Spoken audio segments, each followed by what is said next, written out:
Welcome to the Belated Tech Channel's 37th edition of the Tesla and SpaceX Redux. We are reviewing the milestones that occurred on each day in the week of May 31st through June 6th in the history of Tesla, SpaceX, Starlink, The Boring Company, and Elon Musk's other various business ventures. May 31st, 2019. SpaceX's estimated value rose above that of Tesla's on this date. Business cable news channel CNBC reported that SpaceX was privately valued at $33.3 billion, based on their most recent funding round, while shares of Tesla had declined below $200 pre-split, yielding a market cap of $32.8 billion. The elevation of SpaceX above that of Tesla was to be short-lived.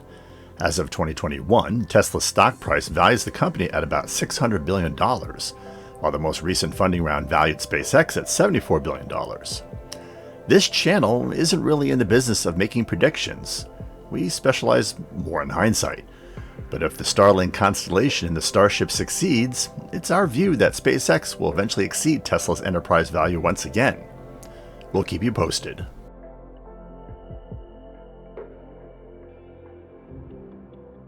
June 1st, 2016. Elon Musk predicted at the Recode conference in Southern California near this date that SpaceX would be launching people to Mars starting in 2024, with arrival in 2025. That 9-year span of time was met with disbelief all around, including in the media, at NASA, and at the ULA. Musk also asserted that he intended to go to space himself, but only to low Earth orbit, and in 4 to 5 years. NASA Administrator Jim Bridenstine, when he assumed the reins at the U.S. Space Agency, had something to say about that. Bridenstine was displeased about SpaceX's and Boeing's progress on the Commercial Crew program, and he demanded that both companies put more effort and resources into their contracts, and not allow distractions like that from Starship and Artemis. Fortunately, SpaceX's successful completion of its Commercial Crew obligations in 2020 meant that it could concentrate fully on its Starship interplanetary craft, and refocus on the Moon and Mars. As of the date of this video, SpaceX hopes to deliver a manned mission to the Moon in 2024, and an unmanned mission to Mars in 2025.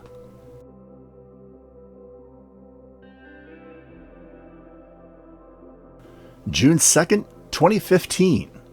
Tesla CEO Elon Musk responded near this date to criticism from the New York Times that the company was receiving $4.9 billion in subsidies from the U.S. government in the form of energy credits and direct loans. He said, quote, "If I cared about subsidies, I would have entered the oil and gas industry." Musk and the Times have feuded over the years, mostly over the paper's coverage of the Model S. The quote reflected Musk's favorite trope about the hydrocarbon industry, that it is heavily subsidized the world over, an assertion backed by fuzzy accounting employed by the International Energy Agency and the International Monetary Fund. We covered this assertion in Milestones 43, as well as the criticism over EV energy credits in Milestones 41. The reality is that the hydrocarbon industry is among the most heavily taxed in the world, and the U.S. depreciation and depletion rules it uses are no different than that used at Tesla and SpaceX. Ultimately, if EV energy credits are a reasonable economic trade-off in addressing global warming, the marketplace of ideas will back that up to the hydrocarbon industry's detriment. As for the enmity between the Times and Musk, we'll keep you updated if anything changes.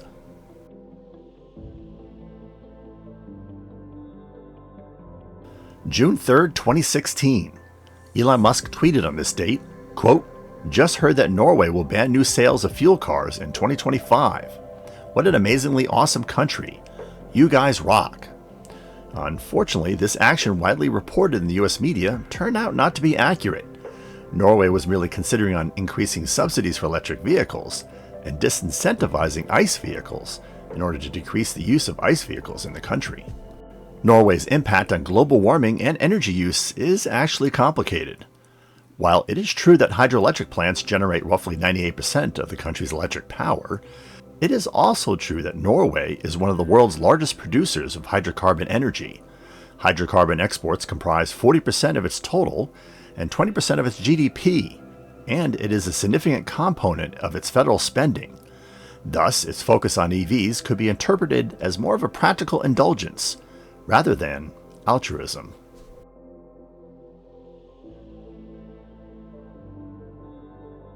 June 4th, 2010. The Dragon spacecraft qualification unit, essentially a test payload simulating the operational capsule, was lifted to low Earth orbit on a Falcon 9 1.0 rocket, Booster 3, from the Cape Canaveral Air Force Station's Launch Complex 40 on this date. SpaceX attempted to recover the booster in a parachute ocean landing, but it burned up upon re-entry. It was the first flight of a version 1.0 Falcon 9. The test payload was not designed to separate from the second stage. The mission was an unqualified success, as the whole point was to verify the booster's launch performance.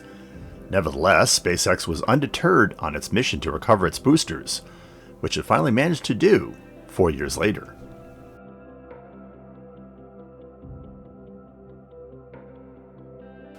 June 5th, 2018.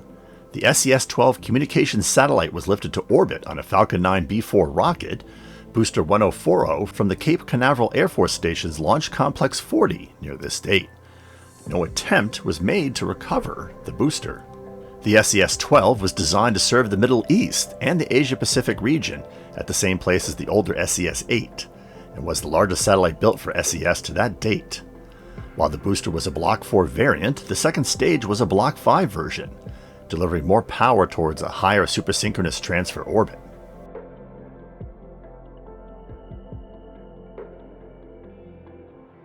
June 6, 2020. The Starlink 7 cluster of 60 internet broadband satellites was lifted to orbit on a Falcon 9 B5 rocket, Booster 1049, from the Cape Canaveral Air Force Station's Launch Complex 40 near this date. The booster successfully returned to a drone ship. It was the 7th operational launch of Starlink satellites, occurring on the 10th anniversary of the first Falcon 9 flight. It included an experimental VisorSat satellite that used a sunshade to limit reflectivity, the primary complaint concerning the super constellations that are slated to be orbiting the Earth. Booster 1049 was the first booster to successfully land 5 times.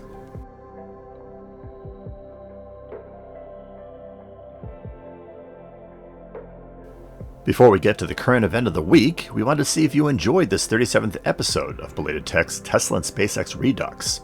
If so, click that like button. Did you agree with our choices, or are there other events that were better? Go ahead and share with us by dropping a comment below. And if you have suggestions for an event in the future, we'll take those too. We'll credit events we pick for future videos to those viewers that post them. We hope you have been enjoying our content. Have we earned your subscription to our channel? If yes, and you have not yet taken the opportunity to subscribe, please take a moment to do so now, and click the bell notification icon so you don't miss upcoming videos. We want to continue delivering great content to you. You can always unsubscribe, and subscribing is free. On May 27, 2021, Tesla confirmed that it indeed intended on producing a rocket-assisted Roadster as an option available to consumers. The automotive media noticed that a 2022 Roadster prototype on display at the Peterson Automotive Museum in Los Angeles was attended with a plaque that claimed a 0 to 60 miles per hour time of 1.1 seconds when equipped with something called the SpaceX package. Musk took to Twitter to confirm the news. The Roadster will allegedly use cold air thrusters supplied by compressed air tanks with the thrusters hidden behind the license plate that will enable the car to accelerate faster than even the stock time of 60 miles per hour at 1.9 seconds. Is this an elaborate Musk prank? Only time will tell. We actually referred to another time Musk asserted that the Roadster could feature rocket-assisted acceleration in Milestones 39.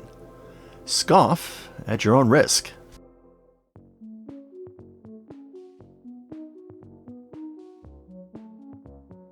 Links to some of our most recent episodes can be found in the description section below. You can peruse our entire 250 plus video library by looking at our playlists, which conveniently sort videos by subject. We announce all new videos on our microblogging accounts, which are listed below, as well as in the community feed for this channel. Want to know how to navigate our channel content? We refer to Retrotech and innovation documentary segments as episodes.